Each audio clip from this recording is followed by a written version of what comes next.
Last time we talked about Kingdom of Madness Tier 5 and how pip management was essential so that you don't end up using the perfect pip for one boss against another boss that could have used a different team and be fine. So pip management, very, very important, Tier 5.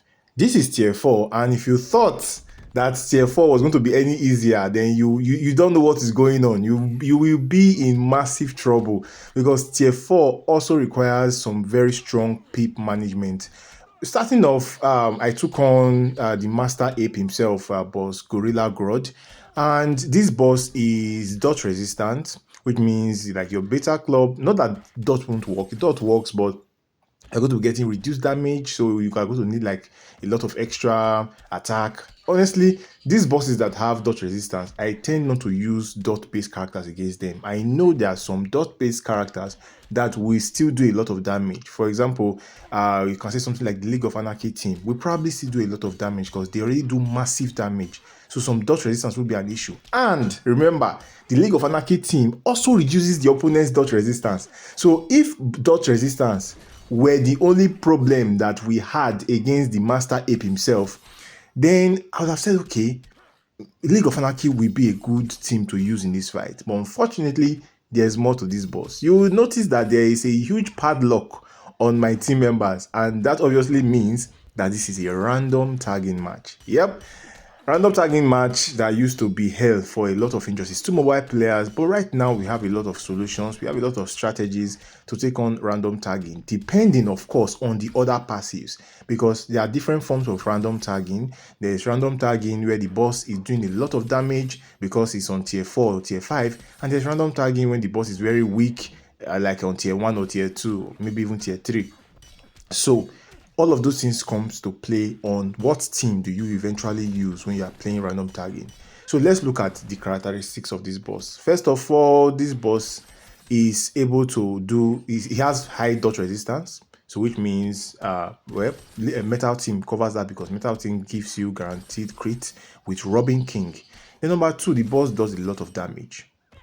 Now, that means that the boss is going to be able to take out any character you start with, which is why, well, not every time, mind you, but most of the time it's going to be able to take out the first character you start with if you don't attack the boss. And of course, if you remove all the gears from the character. So I prefer this kind of random tagging bosses because the ones that are not that strong makes it very difficult to take out the first character. Then you have to start thinking of a different strategy. But this one, Metal Team, just take out Green Lantern and you are good to go. No issues there. This is where I would use my League of Anarchy team that's in against boss Catwoman, because you will see that the boss, and of course there are a lot of teams you could use here as well, and you may even be saying, but you need your EPI to stun the boss, right? Like you need to spam your special 3 on entangling poison ivy so that you can tag in your Harley Quinn, and yeah, you do a lot of damage. But you don't have to do that. There are ways around that. First off, Harley Quinn, her special 2 already stuns the boss. It doesn't last as long as EPI, granted, but it is still able to stun. So you are still going to be able to apply your stun with your Harley Quinn against the boss.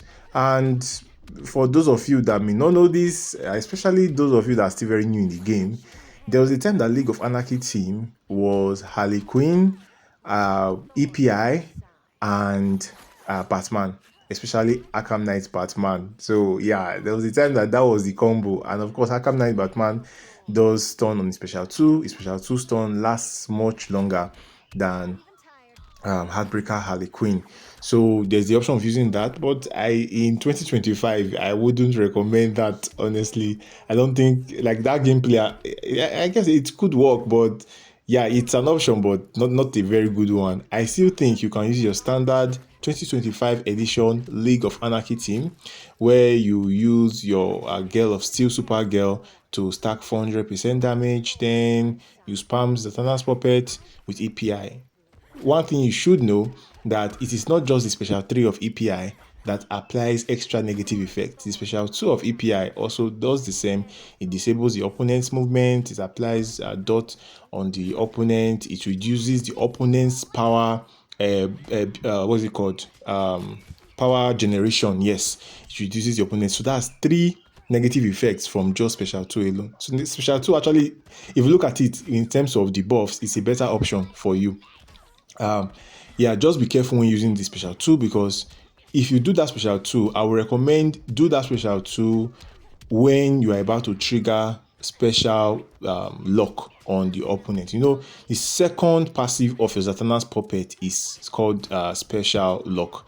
So yeah, you just use that and you are good to go. I think yeah, exactly. You just saw that. If you do your special 2 with EPI, then the boss is going to be able to do their specials, and most of their specials will make them to move, and they will move back and they will escape you.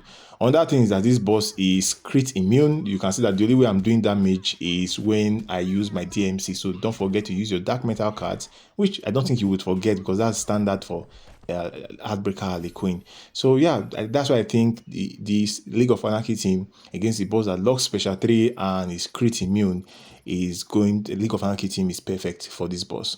Now for the Screamer, yeah, what was she called again? Silver Banshee. Yes, Silver Banshee. I totally forgot about Silver Banshee. Anyways, yeah, the Screamer Silver Banshee had a bit of a brain fart right there.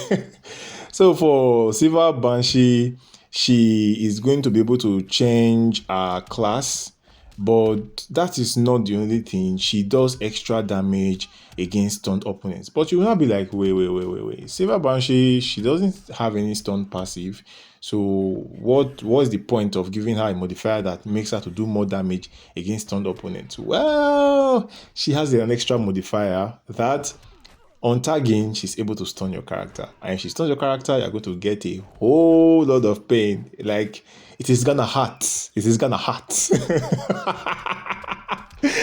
Yeah, you're going to be in a world of pain, my guy. And she's going to scream on your head. She's a screamer. Anyways. Yeah, so this is not one match you want to be tagging in and out willy-nilly. You want to be very careful. So there are two ways to go about this fight. You can use the League of Anarchy team, but wait, we just used League of Anarchy against a crit immune boss, a Catwoman. So we no longer have League of Anarchy at this point. What can we do? Well, you can take another risky strategy of using any other team you wish to use, but have every character in that team to have maxed resistance. Or you can just not tag out. And that's what I did with Beast Boy. And yeah, that's it for that. Just don't tag out, use your Beast Boy, and you are good to go. That's all you need to know, actually.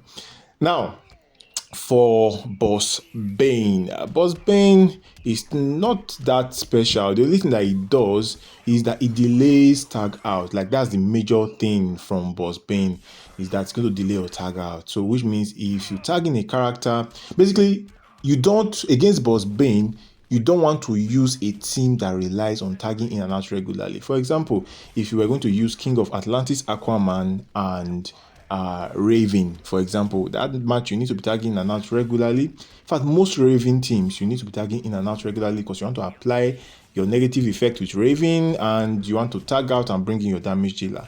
Or even like your Gemstone, for example, Gemstone, the effect, it's on the timer. So if you apply the Gemstone effect, you need to be able to tag out quickly and stuff like that. So anyways, if there are teams that are really good that would have been able to beat this guy, but the fact that he is going to delay your tag out by a considerable amount of time, it means that guys don't make that mistake, please. Just use a team, just like with Beast Boy.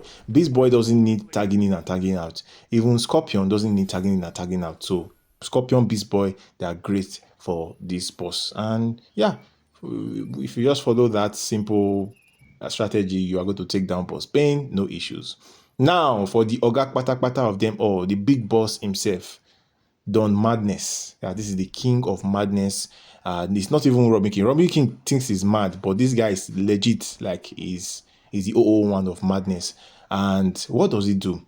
Well, at the beginning of the match, you're going to see that my character is going to be losing their life force. You can see my Vixen, she's taking damage. But what is also happening alongside that is that she's gaining power much faster than normal. So you see, my strategy is to start with not my damage dealer. In this match, my damage dealer is going to use Zatanna's puppet. And Zatanna's puppet is going to mean that once I can activate the negative effect of Zatanna's puppet, I am not going to be losing power. That means that I can use my damage dealer as the second character that tags in, and I can use my support character as the first. So basically, I start the match with a support character that will lose some of their health, but I'll gain a lot of power really fast. Then I'll tag in my Zatanna's puppet damage dealer and do specials. And once I can activate my Zatanna's puppet, then I'm not going to lose power with my main damage dealer, and I'm able to destroy the boss. That's generally the idea. You will remember in yesterday's match, I also used Mr. Freeze, and I remember in that match I used just one solo raid artifact. Well, this match I used two solo raids artifacts because, like I said in yesterday's match, you are better served using two. If you only have one, then you can only use what you have. But if you have 200% for the life of me, please use your use all the artifacts that you have and get as much passive attack as you can get, because this Zatanna's puppet strategy needs you to have as much attack as you can, and this is the free-to-play option. For the I think you can use Beta Club. You can use Beta Club if you have, but of course I'm recording a video. I'm not going to be using Beta Club. Yeah, what's the point of recording a video if I'm going to be using Beta Club? So I'll rather use the free artifact, and it's going to serve you, especially for those that have like extra attack. It's going to serve you very well. And yeah, he's able to take down the boss. And of course there are other options you could have used here. You could if you have your metal team available, metal team is going to work great here as well. Obviously I've already used my metal team against the King Ape Gorilla Grodd, so I did not have the metal team at this point. So yeah, and of course there are a lot of beta club options to use here, so you can just pick any one of them and use. Yeah, anyways, that's for that. Let me know what teams did you guys use. Just let me know in the comment section. Maybe I can switch my own teams around as well. Maybe there are some teams I used that were better served elsewhere. Yeah, so just let me know your combination, and I'll see you guys on the next one.